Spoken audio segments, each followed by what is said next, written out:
So DeSantis has had enough of the double standards from the left-wing media, all the way to the point that he called them out and ripped them apart. Let's take a listen.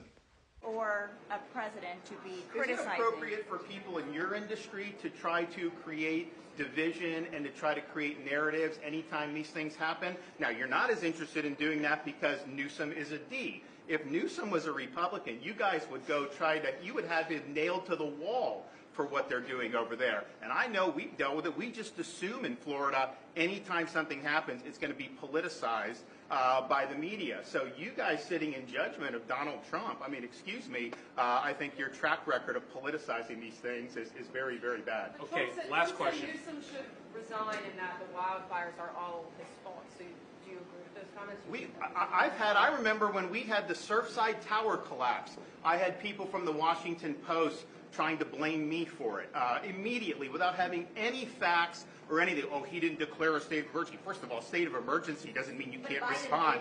It's all that. Excuse me? Biden did it. I think that's what she's saying. Well, but what I'm telling you is you guys are trying to make an issue of it when I have watched from this seat. In fact, when I got elected governor, I was meeting with some of the other Republican governors, and what they would say is, hey, if you have a natural disaster, just know media's coming at you, they're going to do it. It's not the same. That mayor of L.A., if that were a Republican mayor, I could only imagine what that would do. I mean, you know the fires are at high risk, and you try to go to Africa or wherever she was to go on some type of voyage. You should have been there preparing and doing that, and yet I don't see a lot of heat being directed in that thing. And so, you know, I'd like to see some balance on how this is done.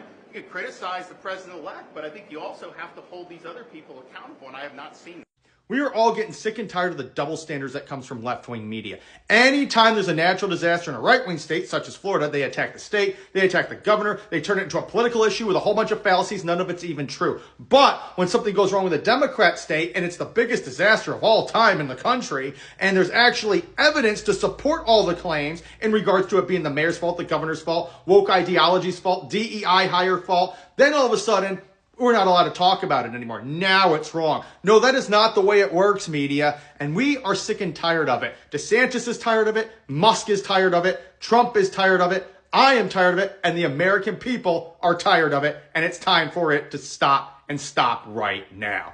Now, with all that said, don't forget TikTok will be officially banned on January 19th. So if you want to keep getting all these videos and this news and more, you have to follow me over on YouTube at youtube.com/unbiasedpoliticsx. The link is on the main profile page. And with all that said, what your thoughts are down in the comment section below. Are you sick and tired of the double standards that are going on in media? Because it's absolutely horrific. And is it about time for some of us to start standing up to this and changing this country for the better?